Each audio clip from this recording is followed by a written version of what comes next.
OnCommand Insight. We've had the product in NetApp. It was purchased in 2008 from an Aro SandScreen, and it's evolved massively since then.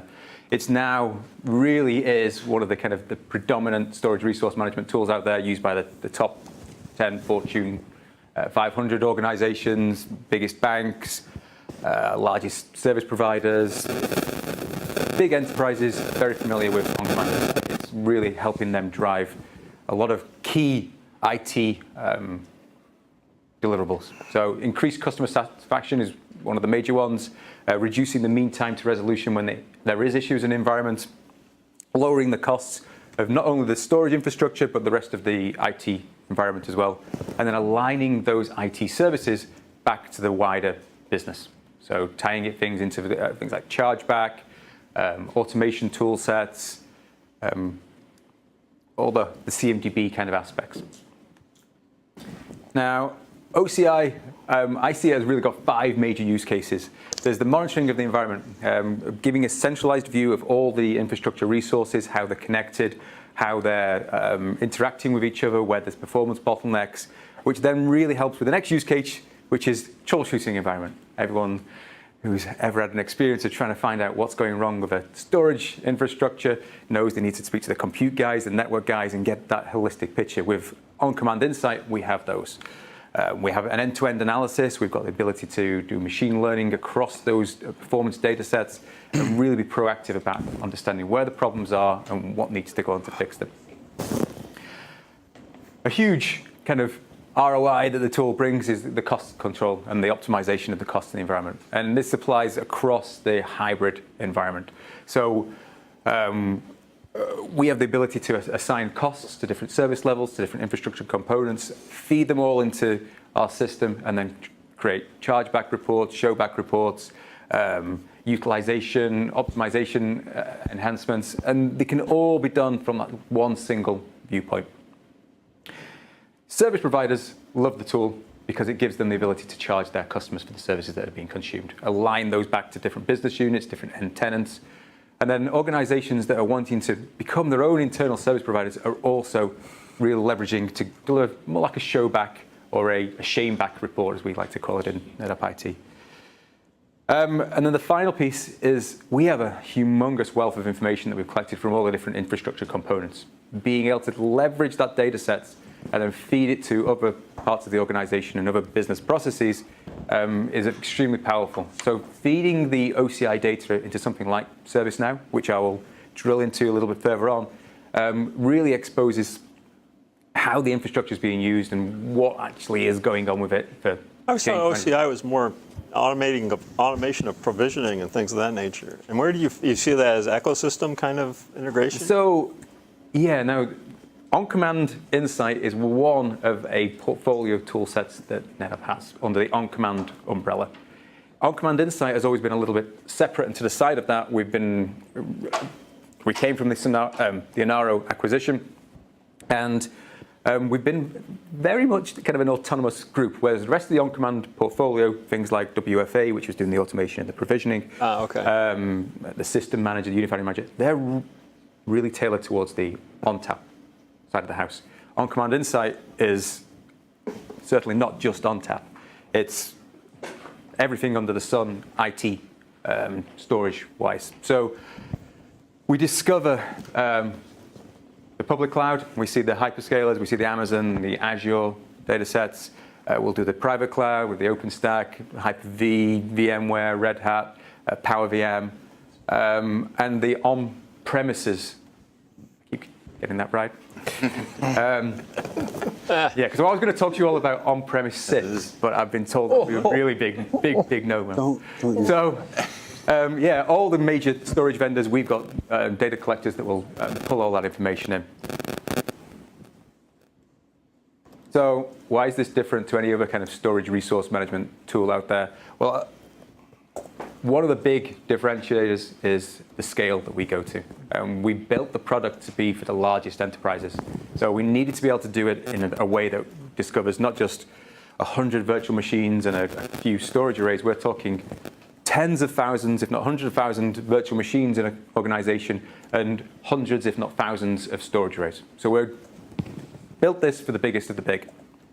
And we have a unique ability that we really stem from the very kind of inception of what an RO SAN was. It's the ability to have an end-to-end path from the hosts all the way down into the storage. So in a modern architecture, you've got virtual machines that are connecting into a hypervisor, into a switching fabric, down into the storage, and then the underlying storage layers. We have that ability to correlate all those different resources to each other.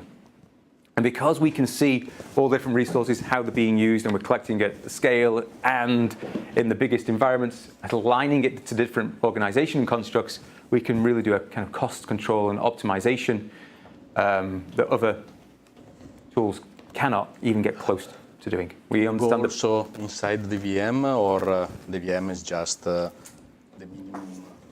top level? So we have multiple constructs with that. So we have the virtual machine is one piece we discover, and then we'll discover the hypervisor. We discover the hypervisors, discover the VMs that are residing on it. We can align those virtual machines to things like an application stack, so that we can then say that this collection of virtual machines belongs to Oracle, it belongs to an Exchange environment, and then we can do the correlation all the way through to understand what's actually going on with it. So as I started off, one of the major use cases is the monitoring of the environment. And the real goal of monitoring is really, you want to discover the issues before they've got that telephone call at 2 in the morning saying there's something going wrong, and before end users are really affected by the kind of effects of that.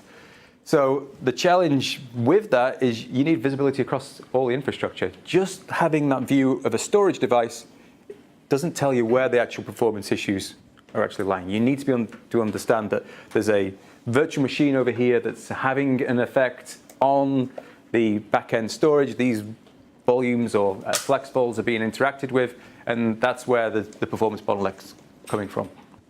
So you can do vendor agnostic, because I see EMC yes. up there. Yep, completely vendor agnostic. So we've got support for all the Dell EMC portfolio in essence.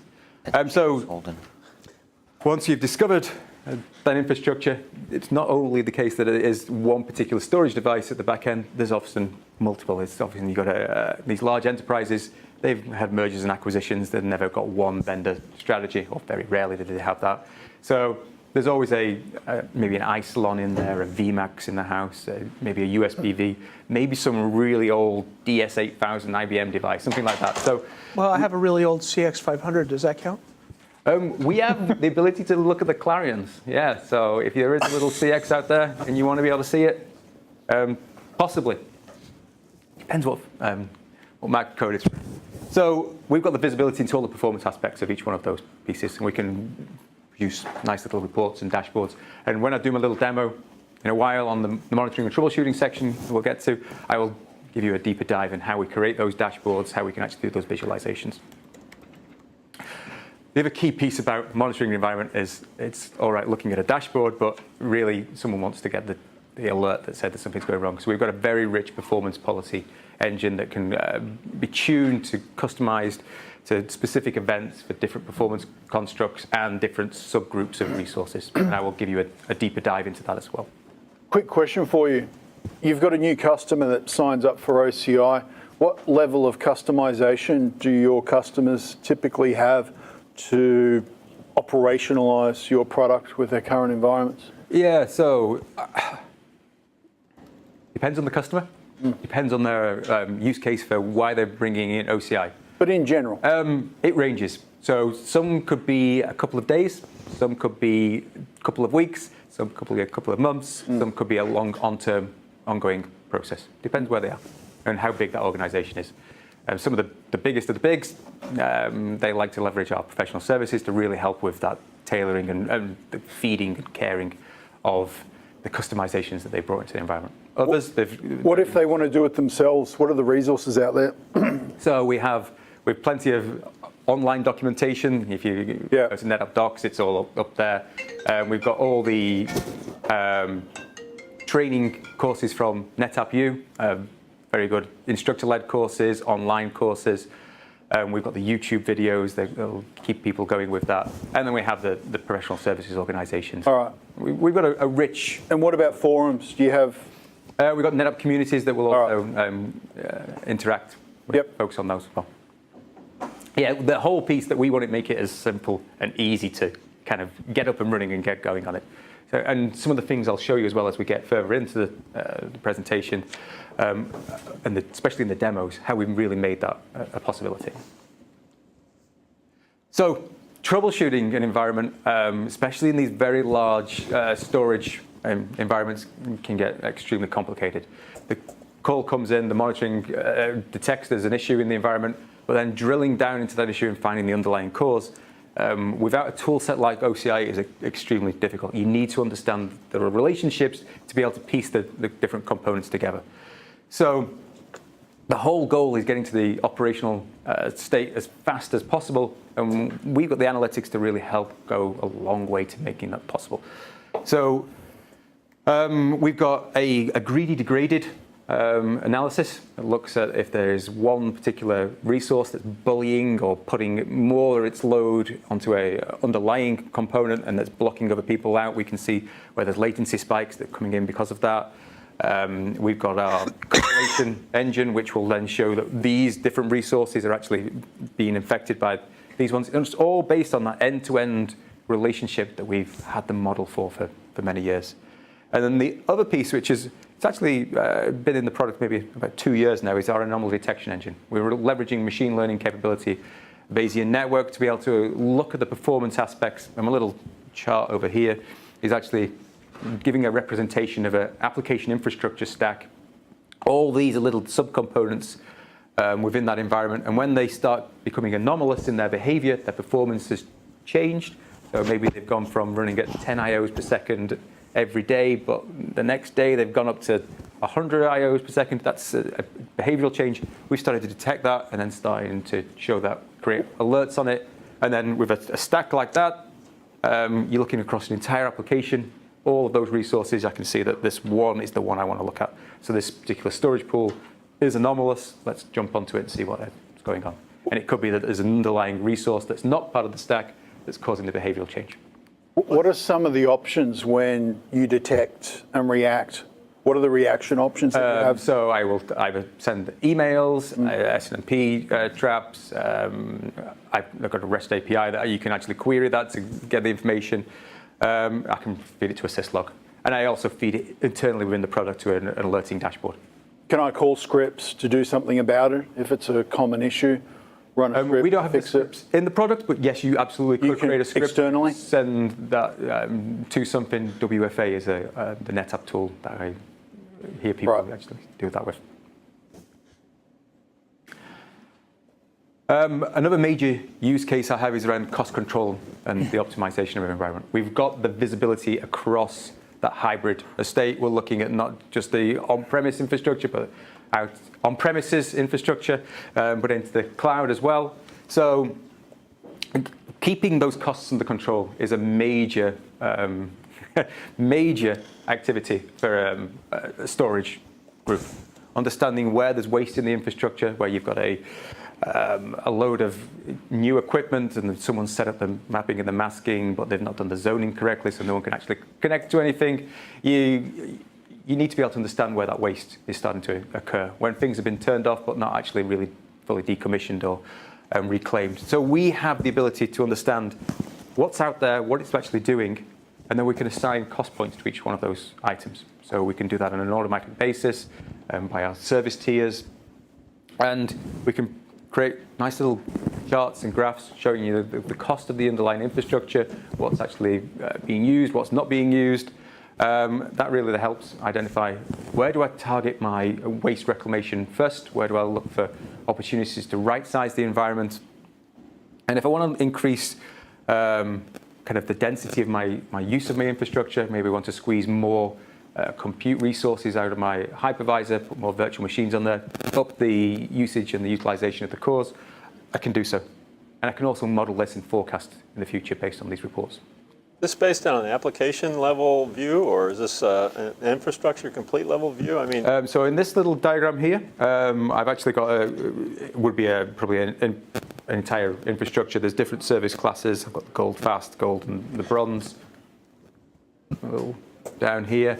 And then my use capacity, how it's trending over time. So this is a smaller customer environment going up to a petabyte, but little bit. we have a mixture of different environments that we're monitoring and looking after. So to raise questions, so are you able to build application-specific dashboards and reports? Absolutely. You can. Yes. Yes. From the application infrastructure stack. Yes.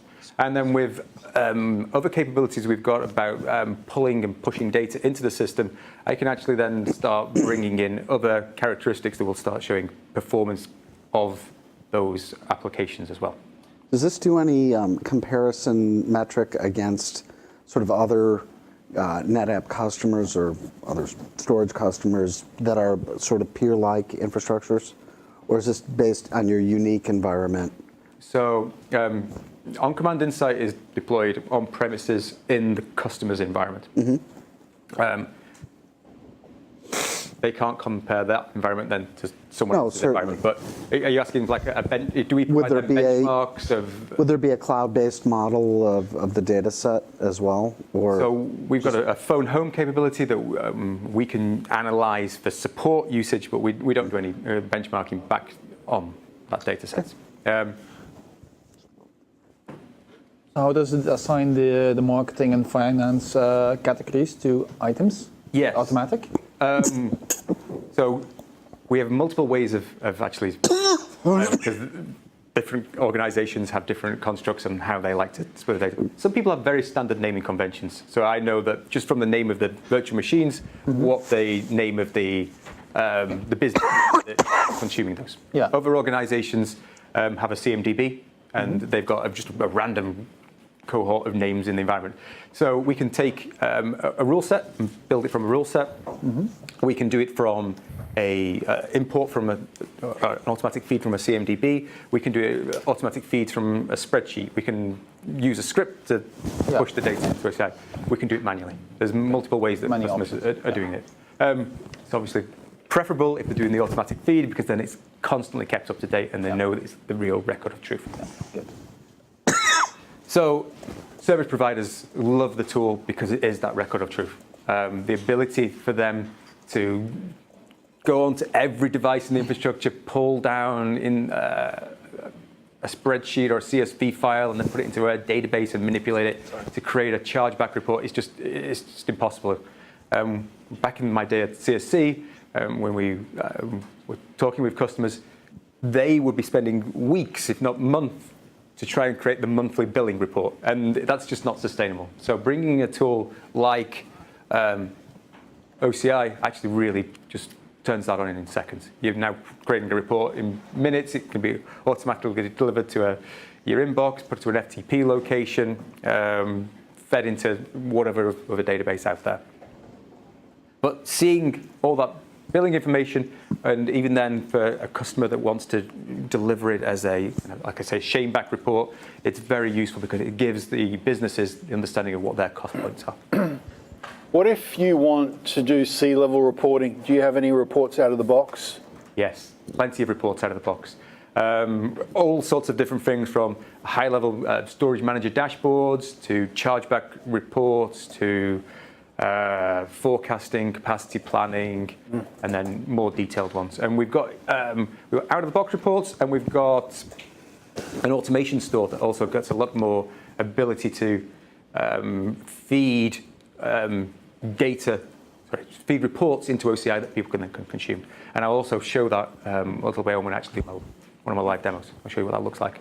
And those are free for any customer of OCI. We've got a wealth of data we've now gathered from the environment. We've got the operational data. We've discovered all the different devices in the cloud, in the on-premises infrastructure. We've got all the business constructs. We've done the automation of the rules. We know that this is the VM that's associated with the marketing department. This one's the one in the engineering. People in the IT and the rest of the business would kill for that sort of information, understanding where those resources are being used. So what we've done is we've really exposed the data to anyone who wants to consume it in an organization. We've got a very open schema for our data warehouse, and we also have a REST API that people can start running reports against. And I've got a few use cases, the billing systems, automation tool sets, things like NetApp WFA, Puppet, Chef, people are using it for that. What about ServiceNow?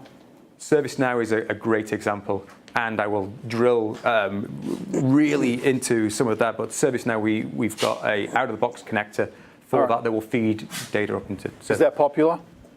Highly popular.